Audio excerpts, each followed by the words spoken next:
Hello and welcome to Courts Today by Live Law. Let's get to today's top legal updates. Lawyer challenges Uttarakhand Uniform Civil Code in High Court. Says provisions are discriminatory towards Muslims, LGBTQ communities. Decides Samajwadi Party leader Muhammad Abdullah Azam Khan's appeal, treating him as juvenile on date of offence. Supreme Court to Sessions Court. Directions issued against mob violence binding on all authorities. Supreme Court disposes of PIL to curb cow vigilantism. Supreme Court sets aside High Court direction to deploy security guards at all ATMs as banks say it's impractical. Handcuffing and chaining accused to hospital bed, shocking. Supreme Court directs Haryana government to issue guidelines to police. Corruption in high places seriously impacts public confidence. Calcutta High Court on graft charges against ex-RG Kar principal Sandeep Ghosh. I'm your host, Syed Amir Hussain, with your daily roundup of legal updates from across the country. For detailed reading, you can always visit www.livelaw.in.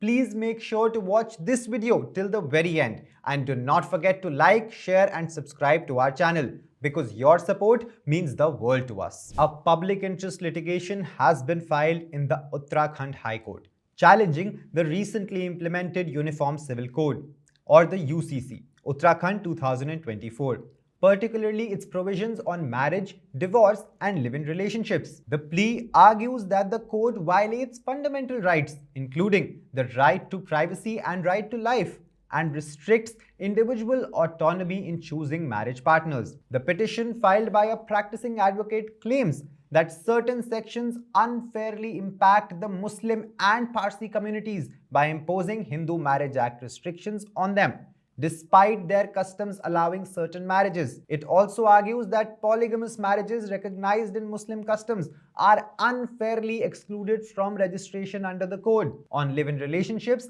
the plea contends that the UCC excludes the LGBTQ community, lacks clarity on minimum cohabitation periods, and imposes strict penalties for non-compliance. It also raises concerns over the registrar's broad powers, allowing them to determine if two people are in a live-in relationship. The petition claims the UCC's residency requirements extend its scope beyond Uttarakhand's permanent residents, making it unconstitutional.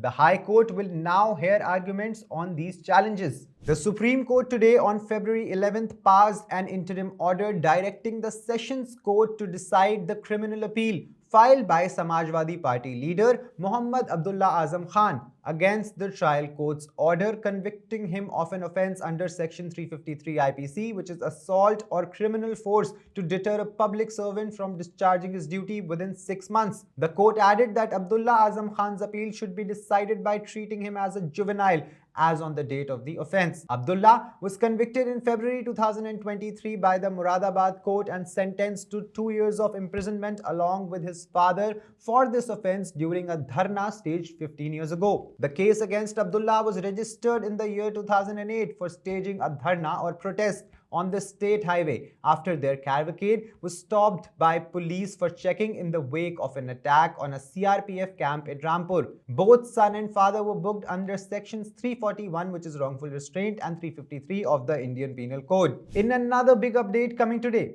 stating the directions already issued against lynching and mob violence, the Supreme Court on Tuesday, February 11th, disposed of a PIL which raised the issue of cow vigilantism and mob attacks. The court stated that the directions issued in its 2018 Tehseen Poonawalla judgment are binding on all authorities, and that it was not feasible for it to monitor compliance by all states or union territories by sitting in Delhi. It also noted that the prayers raised on the petition were omnibus in nature.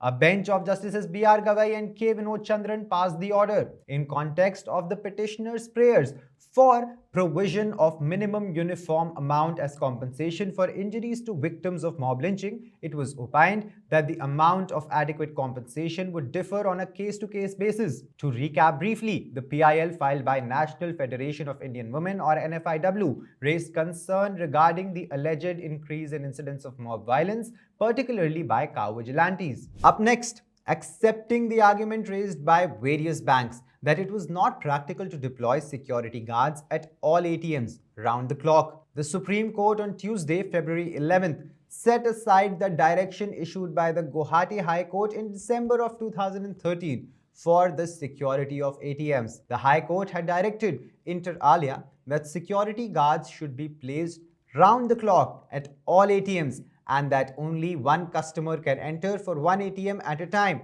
Challenging the High Court's directions, the State Bank of India, Punjab National Bank and the Bank of India approached the Supreme Court.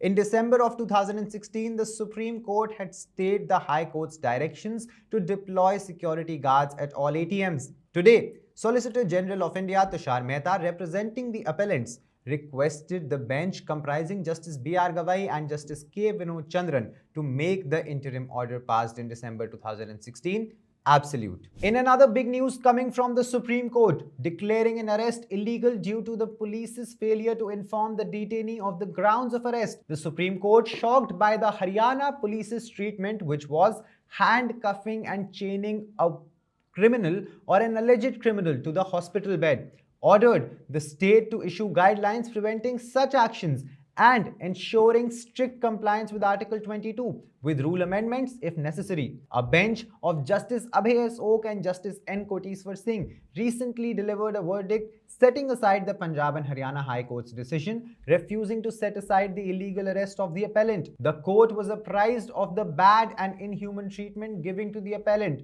while he was in illegal detention by the Haryana police when he was taken to the hospital. He was handcuffed and his legs were chained to the hospital bed. Criticizing the police's treatment towards the appellant, the court said that his fundamental right to live with dignity under Article 21 of the Constitution had been compromised. In the last news for today, while hearing a continuing matter around the corruption and mismanagement charges against former RG Kar principal Sandeep Ghosh, the Calcutta High Court has observed that the trial court must expeditiously proceed with the trial since such charges against higher-ups in the hospital with alleged collusion with state officials had eroded public confidence, which needed to be restored with a swift trial. A division bench of Justices Joy Mala Bagchi and Gaurang Kant heard the matter. Thus, the court directed for the documents to be submitted before the trial judge,